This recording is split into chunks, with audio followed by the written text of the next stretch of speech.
안녕하세요. 온도교회 성도 여러분. 2월 5일 말씀 묵상 함께 나누겠습니다. 오늘 말씀 사무엘하 11장 1절에서 12장 25절까지 말씀인데 그 중에서 사무엘하 11장 1절부터 13절까지만 함께 살펴보겠습니다. 사무엘하 11장 1절에서 13절까지 말씀 제가 선포하겠습니다. 그 해가 돌아와 왕들이 출전할 때가 되매 다윗이 요압과 그에게 있는 그의 부하들과 온 이스라엘 군대를 보내니 그들이 암몬 자손을 멸하고 랍바를 에워쌌고 다윗은 예루살렘에 그대로 있더라. 저녁때에 다윗이 그의 침상에서 일어나 왕궁 옥상에서 거닐다가 그곳에서 보니 한 여인이 목욕을 하는데 심히 아름다워 보이는지라. 다윗이 사람을 보내 그 여인을 알아보게 하였더니 그가 아뢰되 그는 엘리암의 딸이요 햇사람 우리아의 아내 밧세바가 아니니까 하니 다윗이 전령을 보내어 그 여자를 자기에게로 데려오게 하고 그 여자가 그 부정함을 깨끗하게 하였으므로 더불어 동침하매 그 여자가 자기 집으로 돌아가니라. 그 여인이 임신함에 사람을 보내 다윗에게 말하여 이르되 내가 임신하였나이다 하니라.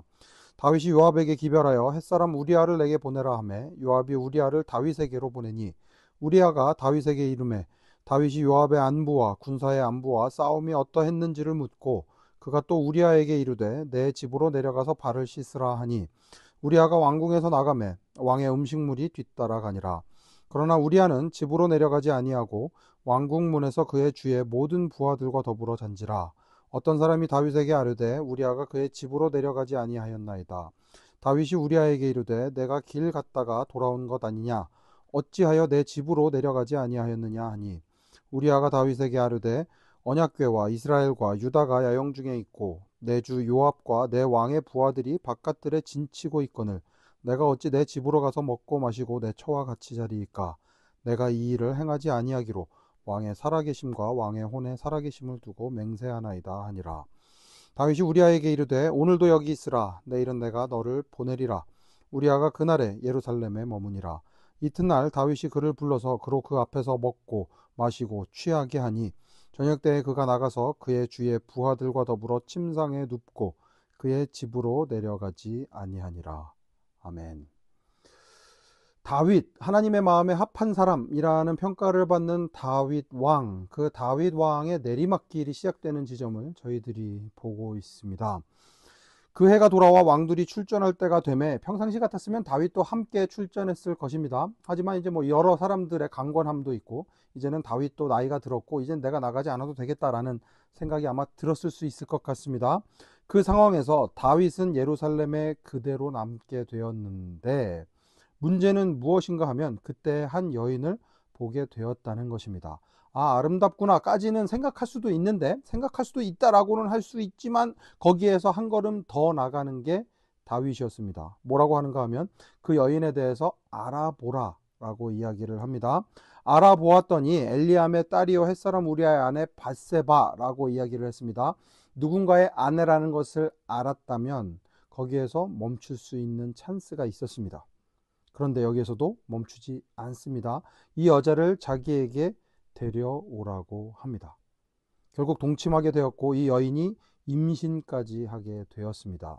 이때에도 기회가 있었습니다. 자기의 죄를 고백하고 회개하고 하나님 앞에 회개하고 또한 우리아에게 회개하고 그렇게 할 수 있었습니다. 그런데 다윗은 다른 방법을 택합니다. 자기의 죄악을 덮어버리기로 했습니다. 그래서 어떻게 하는가 하면 요압에게 기별을 해서 우리아를 데리고 옵니다. 아내와 동침을 하게 되면 이 자기하고의 관계에서 태어난 게 아니라 우리아와의 관계에서 태어난 게 된 것이다 라고 우길 수 있기 때문에 그런 방법을 쓰려고 한 거죠. 그런데 문제는 무엇인가 하면 이 우리아라는 사람이 아주 충직한 사람이었다는 것입니다. 하나님과 다윗 왕에게 너무나도 충직한 사람이었습니다. 어느 정도인가 하면 휴가를 주고 잠깐 집에 가서 쉬고 오라고 하는데도 집에 가서 쉬지 않고 모든 부하들과 더불어 잤습니다. 왜냐하면 11절에서 이제 이렇게 이야기를 하죠. 언약궤와 이스라엘과 유다가 야영 중에 있고 내 주 요압과 내 왕의 부하들이 바깥들에 진치고 있거늘 내가 어찌 내 집으로 가서 먹고 마시고 내 처와 같이 자리이까. 사실은 기회가 있을 때 다윗이 했어야 되는 말인데 다윗이 아니라 우리아가 이 말을 하고 있습니다. 그리고 나서 그 다음 날에도 어떻게 해서든 내려가게 하려고 하는데 우리아가 자기의 뜻대로 움직여주지 않습니다. 그 후에 어떤 일이 일어나는가, 다윗이 결국 어떤 실수들을 하게 되는지, 어떤 죄를 범하게 되는지 꼭 확인하실 수 있으면 좋겠습니다. 여기에서 저희가 얻을 수 있는 교훈은 무엇인가 하면 그 누구도 안심할 수 없다, 죄로부터 안심할 수 없다는 것입니다. 방심을 하는 그 순간 넘어질 수 있습니다. 방심을 하는 그 순간 무서운 일이 우리의 삶 가운데 일어날 수 있습니다. 그러니 내가 오늘도 하나님 앞에 깨어 있는지 살펴보아야 할 것입니다. 우는 사자처럼 우리를 물려고, 우리를 잡아가려고 하는 그런 적대자들에 앞서 저희들이 어떻게 우리 자신을 갖고 나갈 수 있을지 생각하고 조심해야 합니다.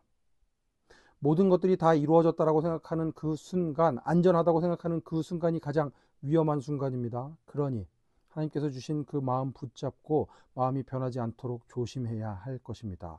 그 다윗조차도 어려움 가운데 봉착하게 되었습니다. 기회가 있을 때 돌아서지 않으면 이런 일들을 겪게 될 수 있습니다. 하나님께서 기회를 주실 때 하나님의 그 올바른 길로 걸어감으로 하나님을 기쁘게 하고 하나님의 놀라운 은혜를 맛보는 저희들 될 수 있으면 좋겠습니다. 함께 기도하겠습니다. 하나님 아버지, 하나님 앞에 의로운 길로 살아간다는 것이 얼마나 힘든 일인지 다시 한번 봅니다. 다윗조차도 실수 가운데 또한 죄를 범할 수밖에 없었던 그 상황들을 지금 저희들 살펴봅니다. 기회가 있었음에도 불구하고 돌아서지 않고 심지어는 자기의 죄를 덮기 위하여 또 다른 죄를 지으려고 하는 다윗의 모습을 봅니다. 주님, 저희들 다윗과 같은 실수를 하지 않도록 저희들 한 사람 한 사람 붙잡아 주시옵소서. 주님의 뜻을 붙잡고 주님의 뜻대로 살아가기 위하여 애쓰는 저희들이 되게 하여 주시옵소서. 하나님, 저희들 연약합니다. 연약한 저희들의 힘이 되어주시고 붙잡아 주시고 인도하여 주시옵소서. 모든 말씀 예수님 이름으로 기도합니다. 아멘. Right on, do good. 하나님의 뜻을 행하기 위해서 오늘도 애쓰는 온독교회 성도 여러분, 오늘도 샬롬입니다. 형제자매의 기쁨과 슬픔 느끼